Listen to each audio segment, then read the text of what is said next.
Please know I am but a humble Ravenpuff and do not own or take credit for any of the magical fanfictions on this podcasting channel. Nor do I own any rights or magical say on J.K. Rowling's Harry Potter characters that are mentioned within these stories. These fanfictions are the result of much more creative and dedicated minds than my own, and I will be introducing these authors as well as where to find their other works at the beginning of every episode. Hello, my magical brethren, and welcome to Fawkes Fics, a podcast that attempts the Sonorous Charm on some of your favorite Harry Potter fanfictions. So whether you're taking the night bus across town, de-gnoming your garden, or simply shopping through Diagon Alley, this is a podcast that allows even the busiest witches and wizards a chance to listen to their favorite fanfiction. So I'd say it's time we take a page out of Fawkes' book and light up this week's fanfiction. Fawkes Fics presents the unabridged audiobook of Isolation, written by Bex-Chan and narrated by Fawkes Fics. Bex-Chan's novel-length fanfiction can be located on fanfiction.net as well as archiveofourown.org. Warning: this fanfiction is rated mature for its explicit language, content, and themes. Chapter 16. Snowy. Draco's mouth was still damp from their kiss. He collapsed into the couch, closing his eyes tight and cradling his face with his sweaty palms, as the chill coiled around him. He had no idea if he was shaking from the cold or from the painful pangs that made his chest feel close to rupturing, and he felt completely lost. Despite his perpetual insistences that Granger and this place had driven his mind to ruin, he realized now that her presence actually soothed the turbulent thoughts rattling around his skull. Her 20 days of silence had been torture, his solitude actually leading to more doubts about blood and what he actually wanted from her. The echoes of his father's voice and his preconceptions of Muggle-borns were distorted and fragile now, barely even whispers in the corner of his mind.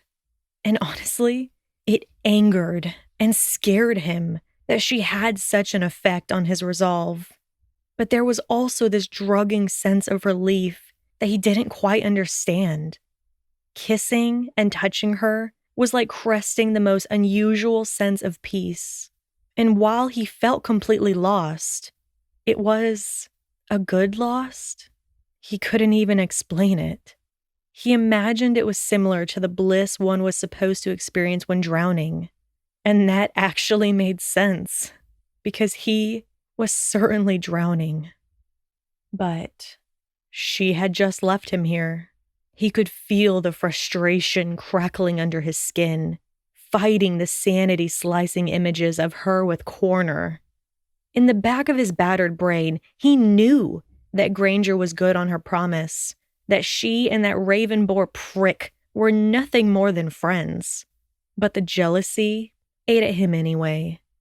He felt capable of a murderous rampage every time his imagination cooked up a picture of them. But what could he do? Nothing. He could do nothing but sit here alone and simmer. His fingernails stabbed at his temple as another wave of resentment struck him, and he gulped down the bile that had started to scorch his windpipe. A deep and guttural growl made his whole body vibrate, and he willed himself to stay seated, knowing he would most likely slam his fist into the wall until his knuckles were shrapnel if he moved from his spot on the couch. He had no idea how long it had been since she'd left him to go to the ball. Barely minutes, probably. But it felt like the loneliest hour. He had always been so trained and disciplined with his behavior. But a mere moment alone in a room with her had him being completely driven by his urges. And that petrified him. Control was essential. But his brain might as well be splattered against the wall for all the good it was doing him right now. There was a massive gap in his head, which his prejudices had once occupied. But now it was just becoming stocked with her words. Her face, her scent, her smiles, her sighs. Granger. He snapped his head up when the door opened suddenly, and it completely knocked the air out of him when he realized she had come back. Her breathing was erratic, and her face rosy flushed, and her curls had returned to their wild state, framing her face perfectly. Between the heaves of her chest and her dilated eyes, she looked bewildered, but bloody edible. The soft sway of her inky blue dress waved at him, and he was on his feet in a heart's thud, acting solely on instinct. They locked eyes across the room, and the confusion and tension practically rippled between them, and Draco willed himself to remain stoic. He could very well be getting ahead of himself. Granger might have simply forgotten something, and it would do him no favors to get his hopes up. But from the anxious expression carved into her pretty features, he could tell she was here for a specific reason, and a knot of excitement and apprehension clouded his gut. His feet began to move on their own accord. He needed to get to her before she overanalyzed the situation and made another break for it, leaving him behind once again to stew in her shadows. He was beyond trying to suppress his want for her tonight. And perhaps, if they could just accept this unavoidable spark between them, she would be out of his system, and it would be the end of this irrational weakness for her. I have no idea what I'm doing here, Hermione mumbled as he stopped right in front of her. Draco was struggling not to grab her and cement the inevitable, so he ceded for tentatively raising his hand to cup her cheek and trace her lip line with his thumb. He felt her heavy swallow, and he stepped closer into her space as she sealed her eyes from him. He could imagine the internal debate going on behind her fluttering eyelids, and he held his breath as she parted her lips. She whispered with obvious nerves. I just wanted one night. He agreed for sanity's sake, before swiftly slicing the final inches between them. Her sigh of surrender tickled his tonsils as he latched onto her mouth, finding she tasted like blueberries and promises tonight. And it was intoxicating. The lustful twitch in his stomach had quickly come back to life as he gorged on her with all the frustration she had left him with. He clutched her sides possessively and held her firmly in place, adamant that she would not escape this again. Not that she actually gave him any indication that she intended to.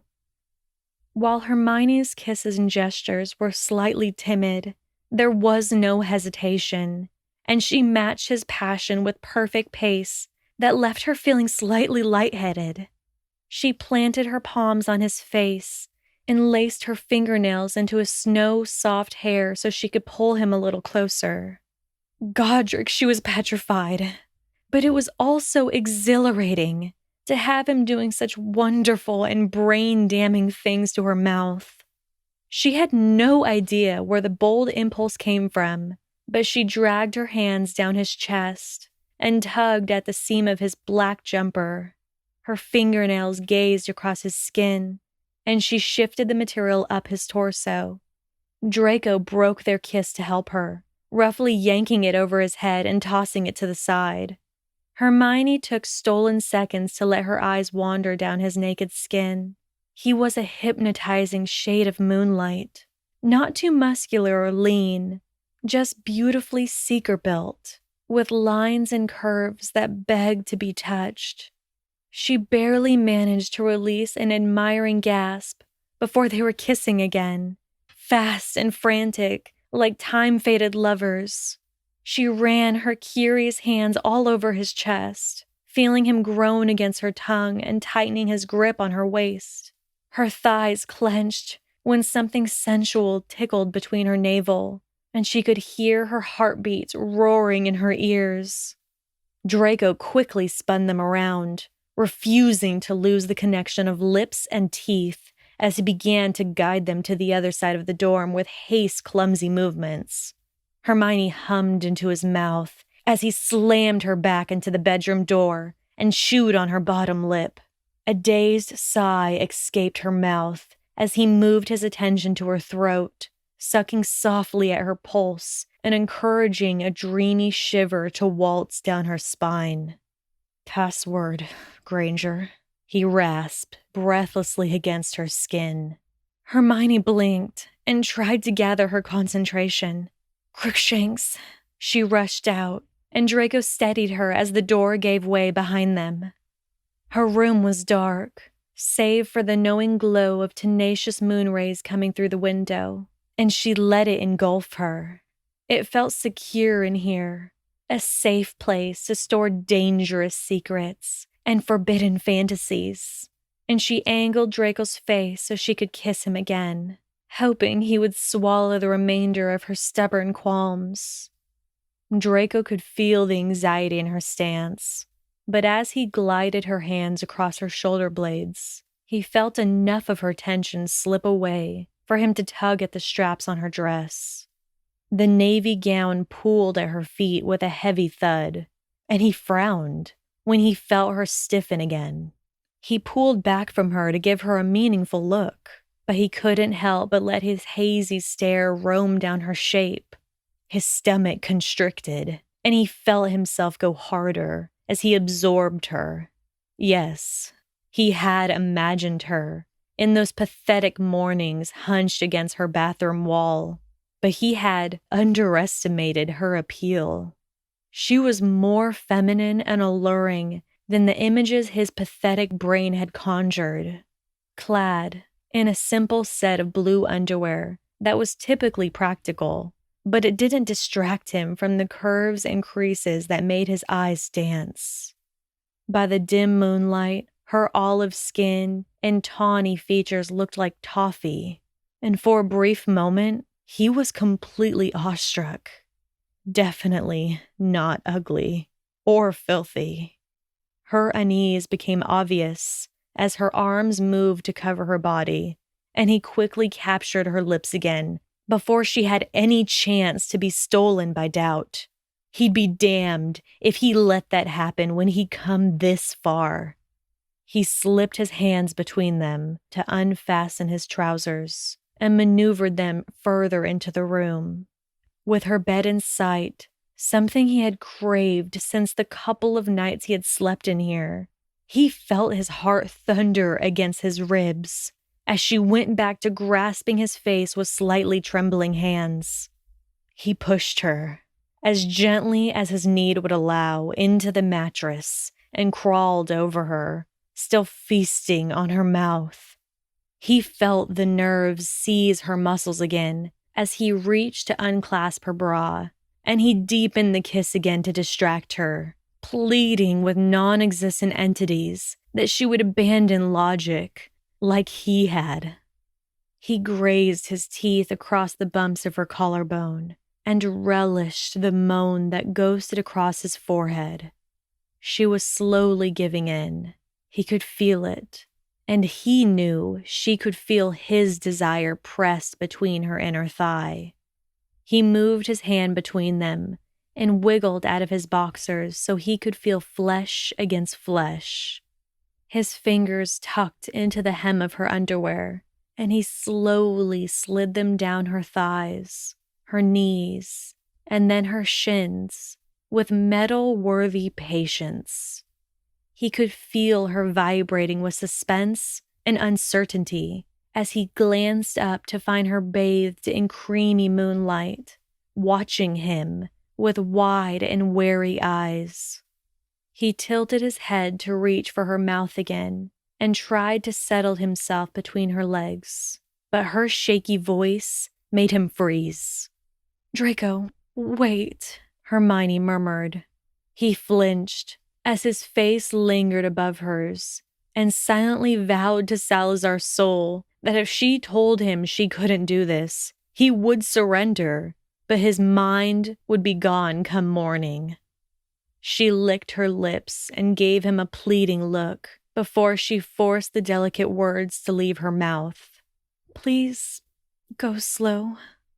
His brow creased at the implications of her request. "I thought you weren't a virgin." "I'm not," she interrupted, a fiery blush staining her cheeks. "But only once." Shit.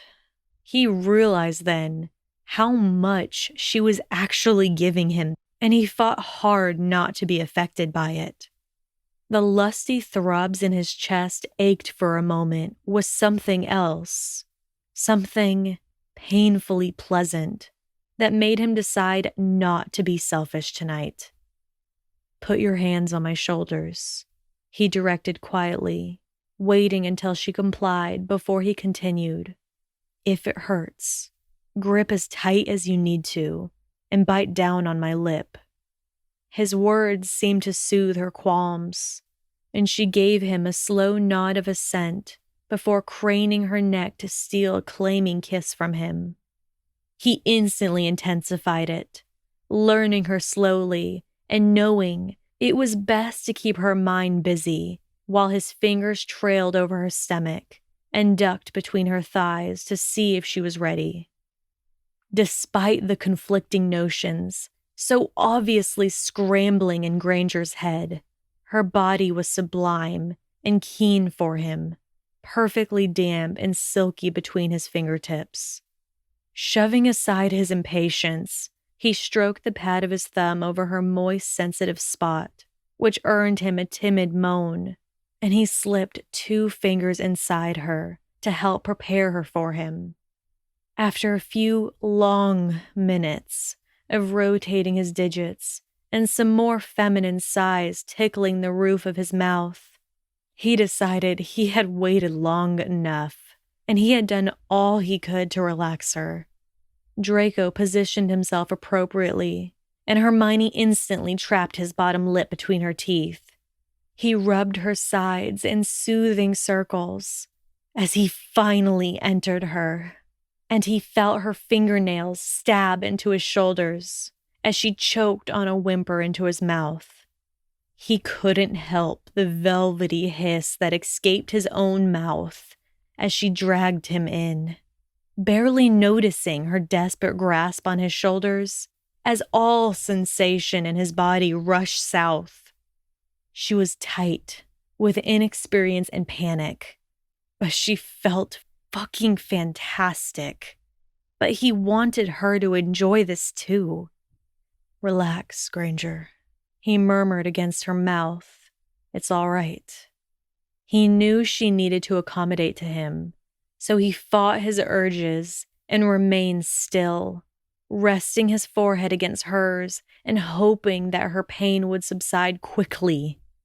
Carefully easing out and then filling her again, he repeated this painful, slow movement until her fingers stopped digging into his skin and she freed his lip. He dipped his head to the crook of her neck, remembering that she had been rather fond of his mouth-teasing before, as he quickened his rhythm inside her. Hermione lost her concentration as the pain ebbed, and she heard her pants grow heavy as his movements stirred something inside of her. Each of his strokes seemed to feed on the flicker of this foreign sensation just under her stomach, and she instinctively writhed her hips to try and get more. Draco lifted his head to hover his lips over hers, barely touching as his volatile breaths fell into her mouth and tingled her tongue. Their glazed stares locked as a throaty groan rumbled in his chest, and Hermione felt the exquisite knot that he had created swell and tingle inside of her. Draco snaked his arms around her back and sat up, pulling her with him as he rested his back against his haunches. She was flush against his sweaty, sodden chest, and he held her head firmly as they kissed again, more feverishly than they ever had before. Draco adjusted their bodies to a new angle, Knowing that this position would brush against her receptive bud, he rocked his hips in purposeful patterns before ripping his mouth away to freckle wet pecks over her chest and breasts. Her little feminine sounds were becoming more fervent, and he could feel her muscles starting to tense up around him as she began to quiver in his arms.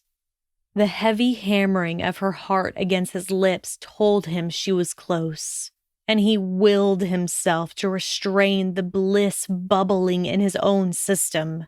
He'd be damned if he didn't feel her unravel around him. Hermione finally coughed out a stuttering cry as pulsating heat spread from her core and made her insides clench.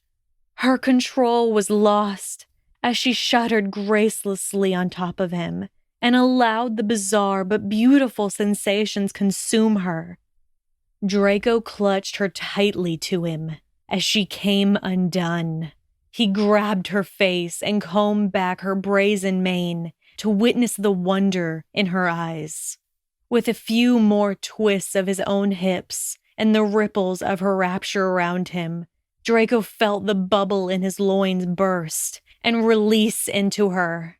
He smothered his growling groan against her throat and clung to her as she absently soothed him, stroking his hair and sighing against his neck. He shivered as her nails caught the tip of his spine, and his breaths calmed as the buzz began to fade around him, his limbs becoming heavy as lead. She was weak in his hold, resting her head against his as she hummed lazy kisses across his shoulders.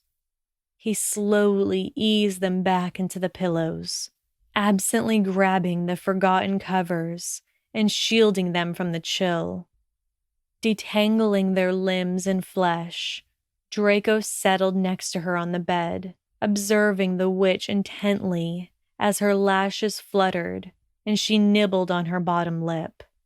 He could feel the awkward silence sneaking up on them as their post-bliss breaths began to simmer away, leaving them with the inevitable questions and unwelcome reality. Draco, Granger, just rest, he told her softly. I just wanted to say thank you for being gentle, Hermione whispered tiredly, her lids fluttering shut. He frowned at the affection in her tone, knowing that in a few hours it would be all different. By the garish rays of morning, he would hate himself for giving in, and she would feel used and betrayed by him. But, for now, the night provided them with peace and secrecy, and for that reason alone, he raised his hand to brush away the unruly coffee curls around her face. He could see she was on the crest of sleep, and she sighed at his touch, mumbling something incoherent as he glided his fingers down her face. He snatched his hand away when he realized what he was doing and scolded himself for prolonging the inappropriate intimacy. Leaving her bed now would be the logical thing to do. But his bones felt burdened, and Granger's bed was just so warm. He lied down and faced her, not touching, but possibly closer than he knew was necessary. Sleep stole him before he could even question it, and he resented tomorrow for being so unavoidable.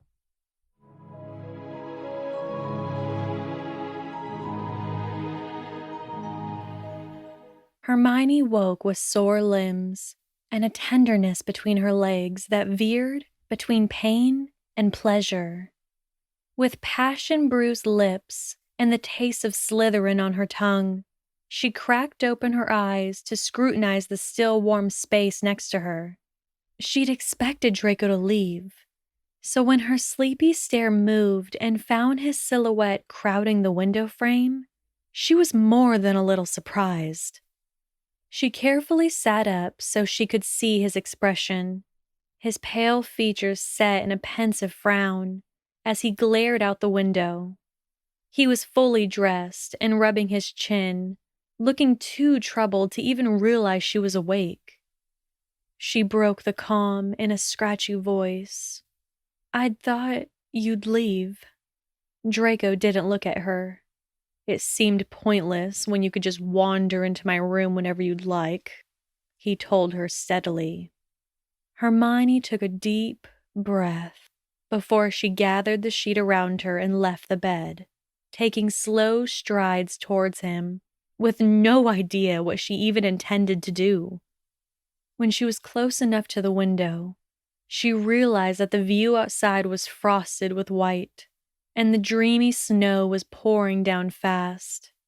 She couldn't help but gasp as a little smile crawled across her cheeks, oblivious that Draco was studying her now, contemplating dragging her back to bed to extend their forbidden activities of last night.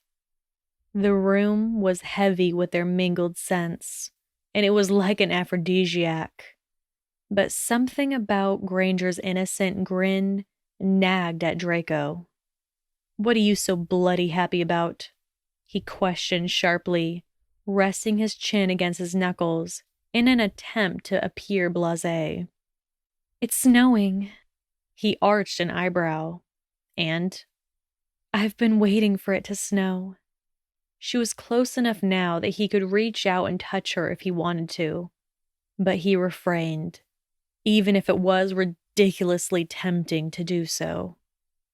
As he stared at her, he concluded that post-coital mornings suited Granger very well, with her bushy hair and blushing cheeks.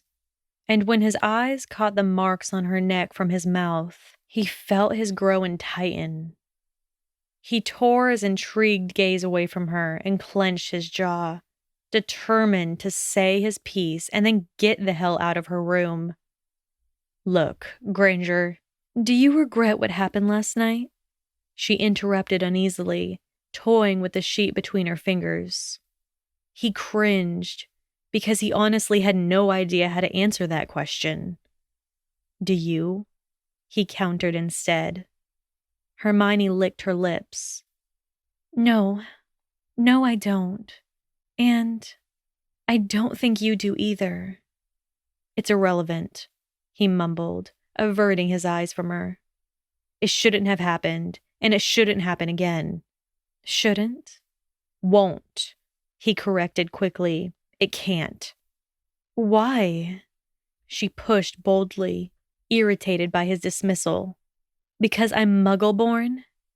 "Granger, you know, you don't look at me with disgust anymore," she told him calmly. "Quite the opposite, actually." "What were you hoping to gain from this, Granger?" he asked bluntly. "You know who I am, and—" "Yes, I do," she agreed.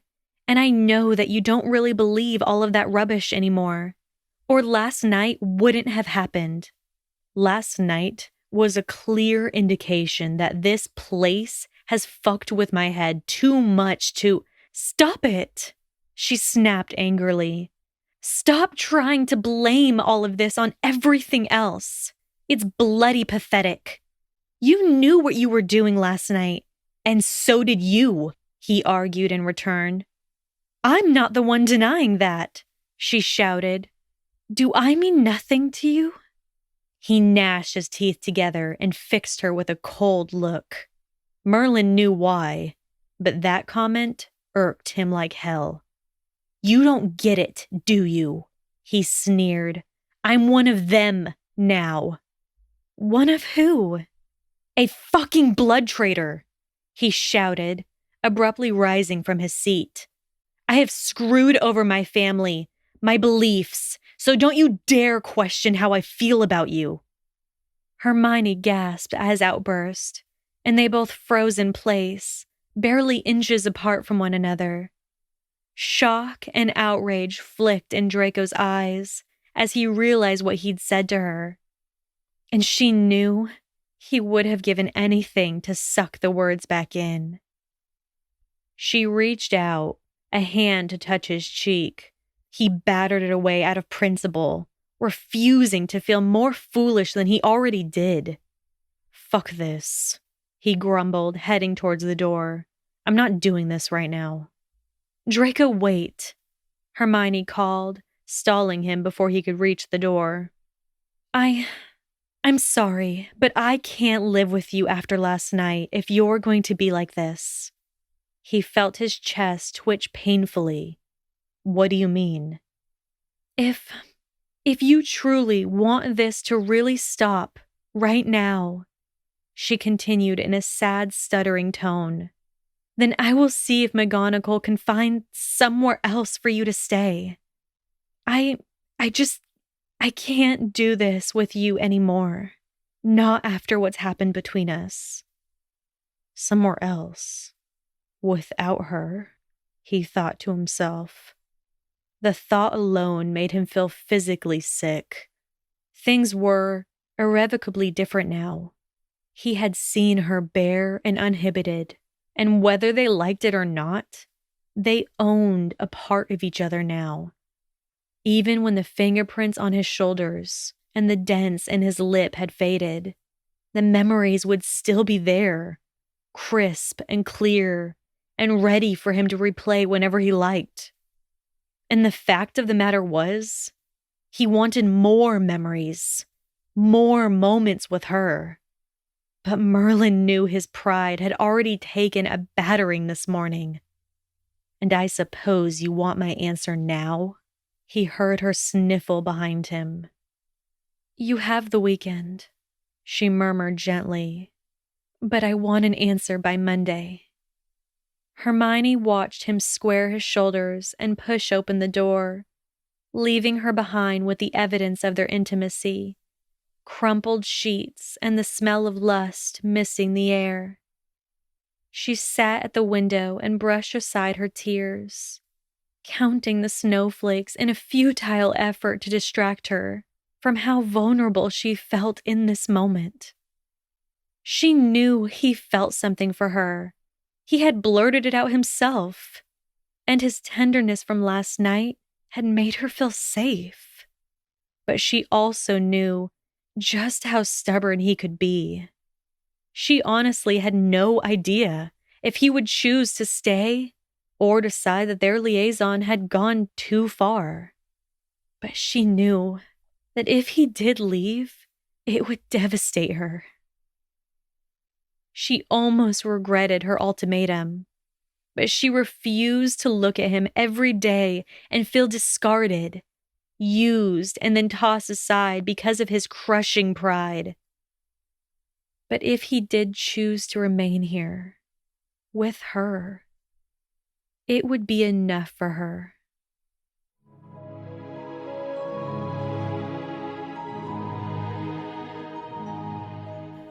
By Sunday evening, Draco was ready to have a hernia from the stress. Granger had left him on Saturday morning, no more than an hour after she dealt him the option of leaving, and she had yet to return. He had no idea where she'd stayed, but at one point he actually found himself concerned that something might have happened to her.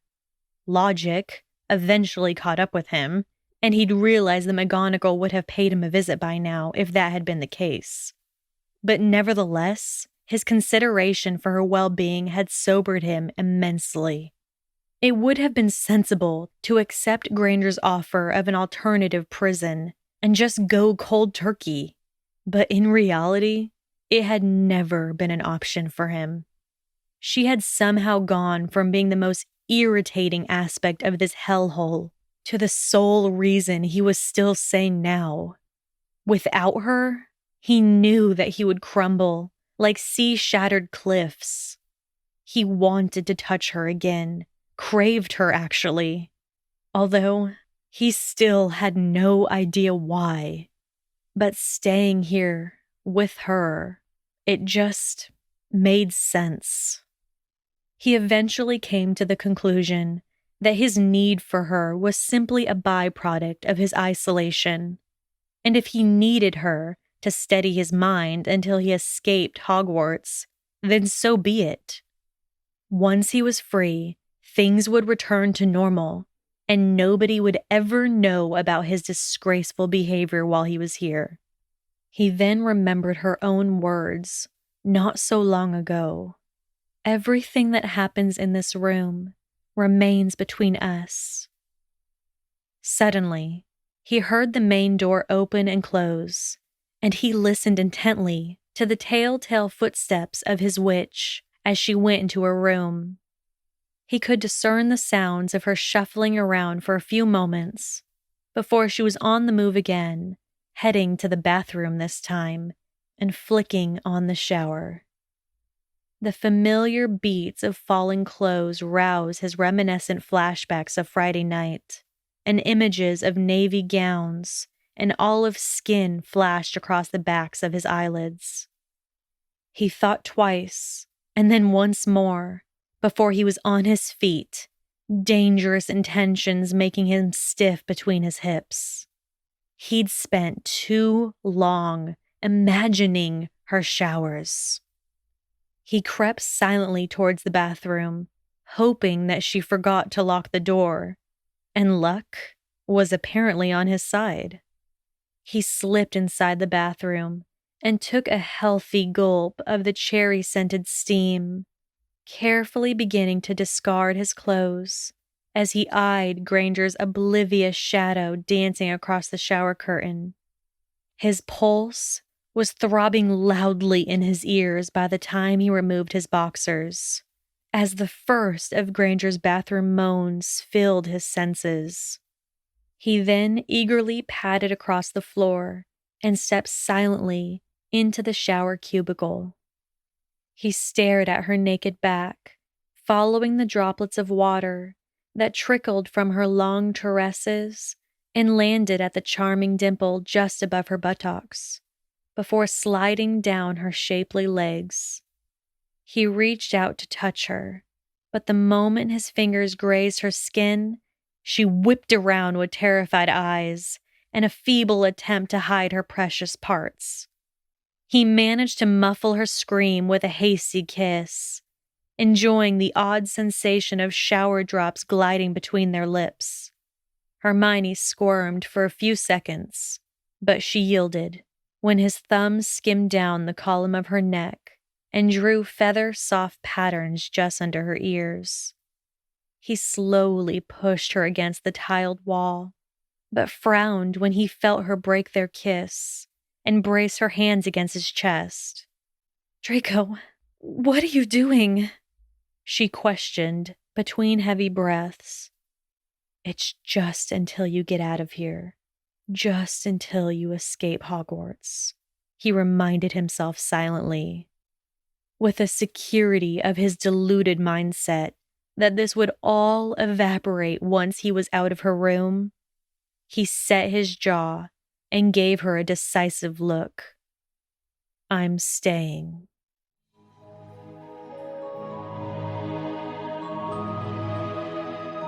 This has been an unabridged audio chapter of Isolation, written by Bex-Chan and narrated by Fawkes Fics. A special thank you goes out to Bex-Chan for allowing me the privilege to read her story. To recommend your favorite Harry Potter fanfiction for future audiobook episodes, please visit Fawkes Fics Facebook page and Instagram through the links located in our description below. You can also help support us with donations through our PayPal account to help produce and shape in our future narrated fanfictions. Thank you for listening. Please join us next time for a continuation of this magical fanfiction. See you then!